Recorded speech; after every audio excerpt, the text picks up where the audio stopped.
Hi everyone, it's Sean. What up? Welcome back to another video. And the Wheel of Time press releases are in full swing. They're absolutely everywhere, folks. They're in print. They're online. They're in podcasts. They're on YouTube. They're even on local news channels. This stuff is absolutely everywhere. We're going to break down some of the bigger tells from today in today's video, and we're going to talk just a bit about some other Wheel of Time content creators and the interviews they get to do as well. So if you're excited about March 13th, the release of Season 3 of the Wheel of Time, if you're interested in the show at all, or if you just want to keep up with the news, consider making us your home for Wheel of Time news. Subscribe to the channel, like the video, and tell 2 of your friends. Tell a bunch of your friends, folks. We are less than 1,000 subscribers away from my goal of 25,000 subscribers before Season 3 hits. So I think we can do it. We'll get 3 weeks, and we are about 910 away right now. I think we can do it. You guys have been great so far, and I've seen a lot of new faces the last month or so. Thank you so much for joining the channel, for those of you who are new, and I hope you tell everyone about what up. Now, we're going to talk about a bunch of different stuff today, including some content creators, but I'm not going to break down other content creators, other Wheel of Time content creators' interviews. I don't think that's fair to them. So I want to give a shout out to a couple of them. I'll link some of them down below in the description box. And I implore you, when you're done with this video, go there and watch their interviews or read their interviews, because we need to support other people in the Wheel of Time fandom as much as we can.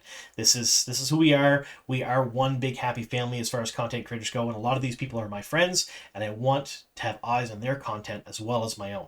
So first shout out is to Moiraine and Rand. They get to interview a few of the cast members. It's up right now on their YouTube channel and on their podcast. The links are down below in the description box. They asked some really great questions. I mean, I think their interview is way better than mine.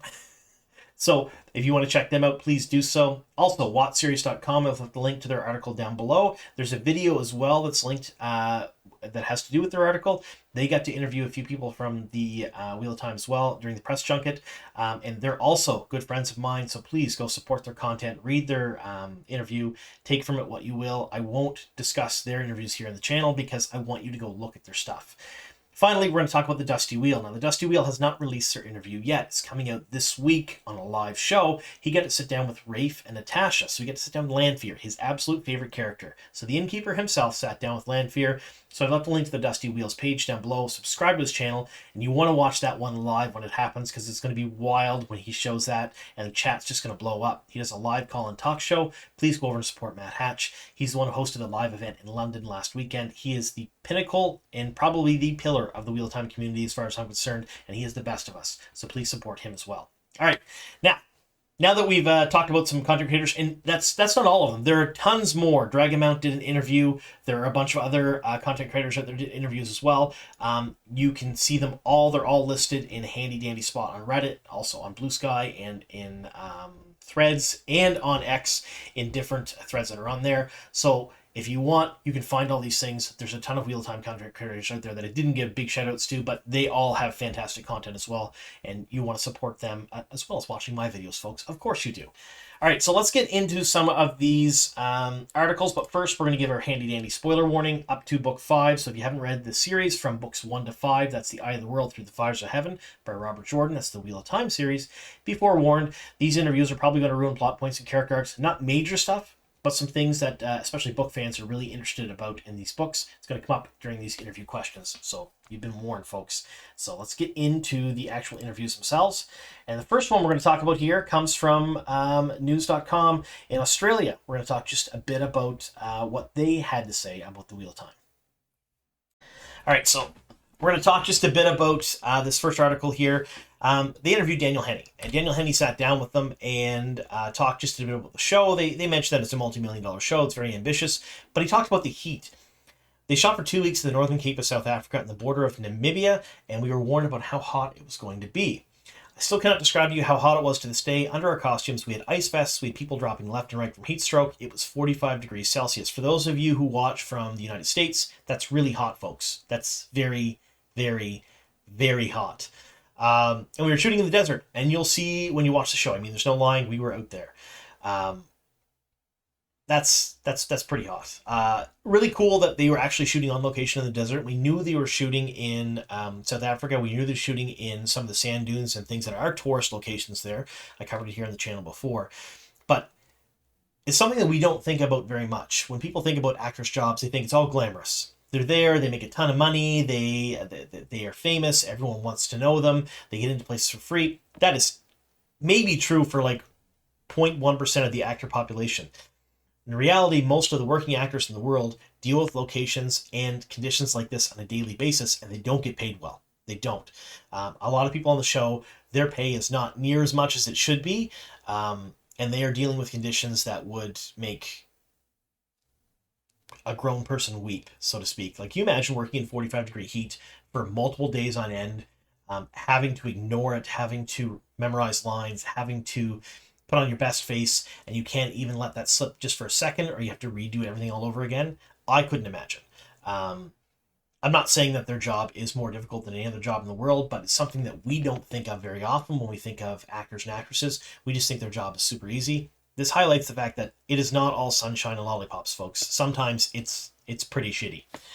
All right, I already wanted to Reactor magazine, so they sat down with Rafe Judkins, and he talks about Rand and Egwene's relationship. Now, this has been a sticking point for some book fans. They didn't like the idea that Rand and Egwene's relationship made it past 10 minutes into the first episode, because in the book series, essentially, it was an afterthought. It was one of those things where it described they were together, and then by halfway through the first book, you knew they weren't going to be together. You knew it wasn't going to happen anymore. You knew that it was not going to happen. It was very CW, I guess, version of a relationship. It was very watered down. It was more of an idea of a relationship than anything else. But when they matured the characters for the show, they actually made it into a real relationship that had real consequences during the first and second seasons. Now, when they asked Rafe about it, he said, I actually think that the Rand and Egwene relationship this season is really interesting to me. And it's different than it was in the books. In the books, Egwene had just a really clean realization that she's ready to have a life without Rand. And they're both like, okay, great. We'll see you on the flip side. And that is totally how it was in the books. It was like not realistic at all, in my opinion. Now, granted, I love the books to pieces. They're absolutely amazing, but they are not perfect. There's a ton of stuff in them that just is like, well, that could be better, or it could be different, I guess is the best way to put it. So Junket wanted to dig into that dynamic a bit more, especially since the characters have aged up a bit in the show. We wanted to make it feel a little bit more and feel the pain. Everyone knows that that's what it's like to love someone, and I think that they do love each other, but know that underneath that, there's something that just inevitably is never going to work. It's a feeling of love wrapped in nostalgia that you can never go back to where they were before. I think that seeing that play out across the season, I'm excited for it. It's not what happens in the books, but I think it's really true to both those characters, and it feels right. So, because they aged the characters up, because they made this relationship more believable, which makes sense for TV because it's more of a believable bond between the two of them that has to be broken. It makes for better TV, folks, than just like, okay, cool, see you on the flip side, no worries. We're going to see more of that in season 3. And I can tell you that also, you're going to start seeing blossoming relationships between Rand and other people in season 3. For those of you who read the books, you know who they are. And you're going to start seeing that as well as the decline of Rand and Egwene's relationship. From what we've seen from leaks and official stuff so far, that is pretty much a given for this next third season. I, for one, am here for it. I never liked Rand and Egwene together in the books. I never liked the idea of that. And in fact, I love the idea of Rand and Egwene maturing and going through the story totally separate from one another, because they mirror each other in a lot of ways. Different sides of the one power, so to speak. They basically embodied the same character, but in different ways, and the progression through the book series was the same. I'm excited to see how they play that out. I don't exactly know how it's going to work, but I'm looking forward to it, folks. All right, next we're going to talk about Nerdist. Now, Nerdist, this is the best of all the articles that are out there right now, because Nerdist actually get to visit the set during the filming, when they were filming the scenes in South Africa, when they were filming Tenchico, and they were filming the Aiel Waste, and they got to interview Rafe Judkins there. And so a lot of the things they asked were not only timely, but because the people at Nerdist, especially Amy Radcliffe, is a huge Wheel of Time fan, she knew the questions to ask. And I honestly think that, yes, some of the bigger publications covering this are great, but some of the questions they ask are not so great because, let's face it, they don't know a thing about the series or the books, and Amy does. So she asked some really, really great questions here. So there's going to be more than one that I'm going to dive into from this article. Again, these are all down below. When you're done the video, I implore you to read them all. Maybe not the other ones, but definitely read Nerdist and bookmark Nerdist, because they are a fantastic website. They don't just deal with Wheel of Time, they deal with a bunch of other stuff. But definitely give them your love and support too, as well as the other Wheel of Time content creators. So the first question that she asked was, well, I don't want to be too much about, what about this thing from the book? I do want to ask about the Stone of Tear, especially with its role in the Aiel prophecy. Rafe says, we have a really clear plan for the Stone of Tear, and it's something that if we're lucky enough to continue the show, you'll see how it plays out. But it's not been forgotten. You'll see a lot of dialogue about it this season. You'll hear the word Kalendor in season 3. That has been a big question from a lot of fans that are watching the show. Are we seeing the Stone of Tear? Are we seeing Kalimdor? Now, in the book series, Rand goes to Tear first, then he goes to the Waste. And it's kind of a miss, I think, for me, at least anyway, when I was reading the books, because Rand is by himself for most of book 3. He heads to the Stone of Tear, and there's some stuff there, and the Aiel just sort of meet him there, along with everyone else.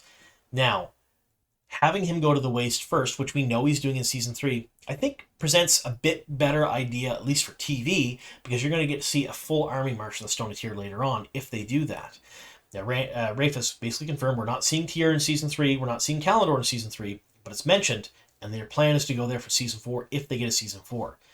I know folks are asking any more information about if we get a Season 4. I do have some more information about that, and that'll be probably a video on Thursday is my take right now. We'll do a What Wednesday video tomorrow, and then we'll talk more about Season 4 and beyond Thursday, because I have a little bit to share with you folks about that. The next one, it's a bigger screenshot, folks, so it got smaller, so I'll read it for you. At the end of the Season 2, we learn that Mat is the hero of the Horn. We know he's part of the Tenchiko storyline with Nynaeve and Elaine in the upcoming season. What can we expect from his journey in Season 3? Rafe says this, and I love Rafe's answer on this.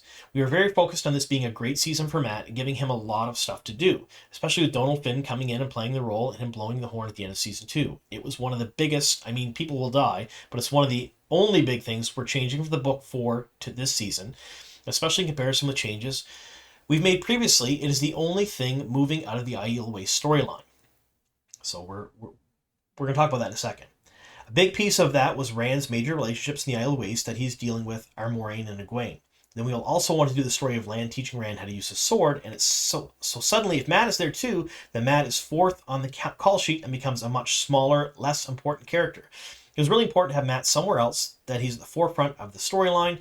We've also spent half a season with Nynaeve and Elaine together already at the end of Season 2, and we always want to switch up those dynamics. So pulling Mat's storyline from books 3 and having him go after the girls and stay with the girls instead, it gives a totally different dynamic to the Nynaeve-Elaine relationship. So essentially, this is one of those things. We knew that Mat was not in the Waste. We knew that Mat did not go with Rand and Egwene and Moiraine and Rand to the Waste from all of the leaks and a lot of the promotional material that we've seen.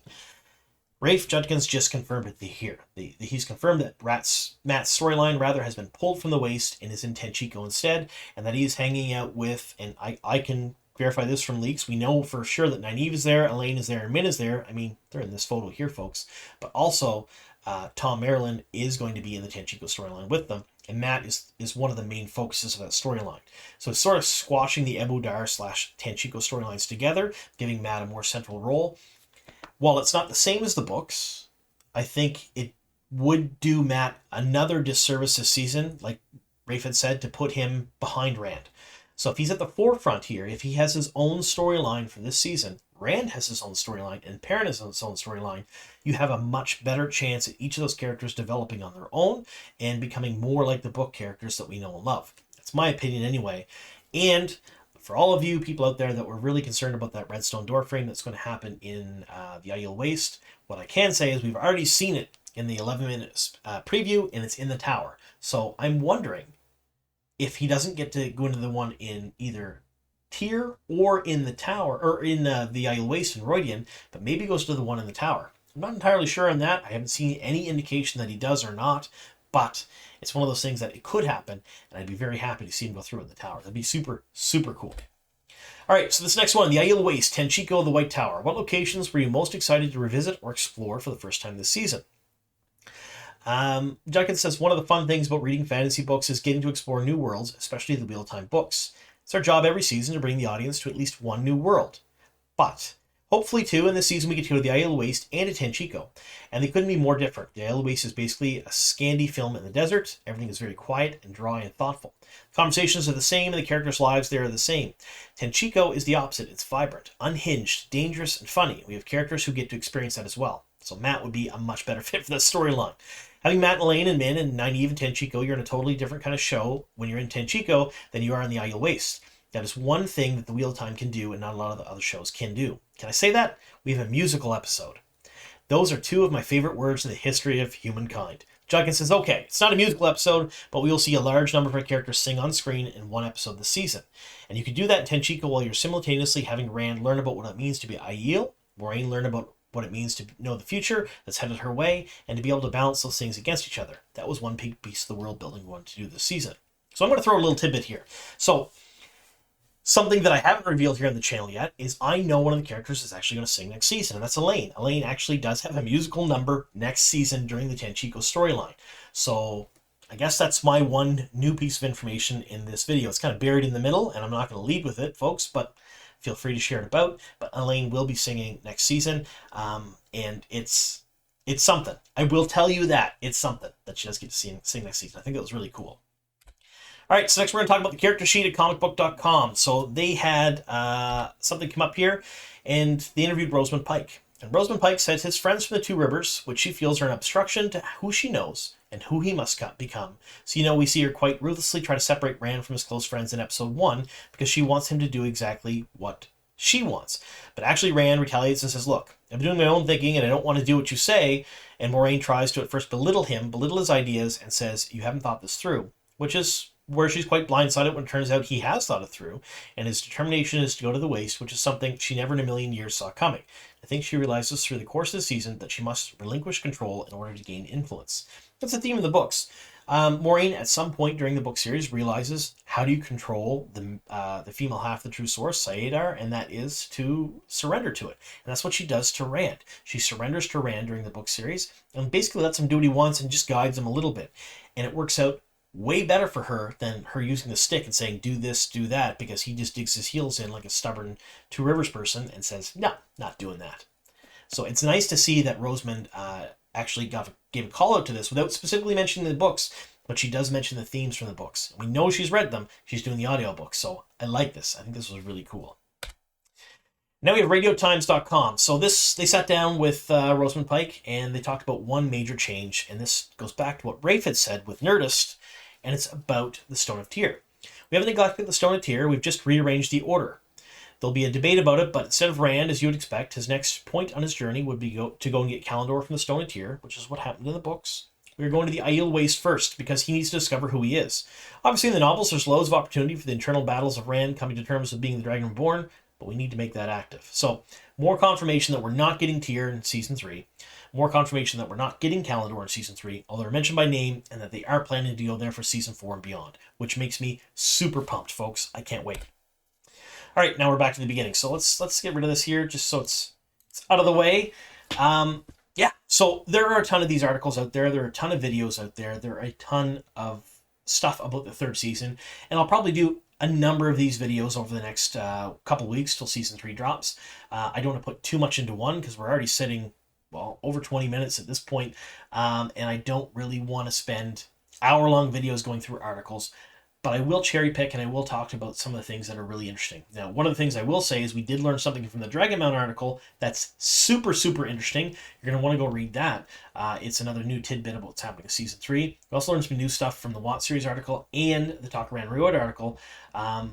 Things that are almost spoilery. So you definitely want to go check those ones out.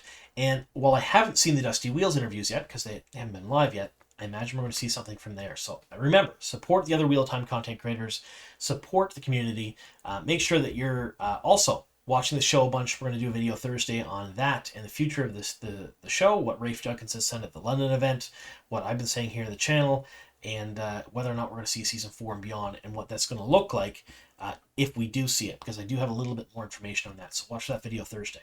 Thank you all for sticking with me here to the very end. Here's to many more.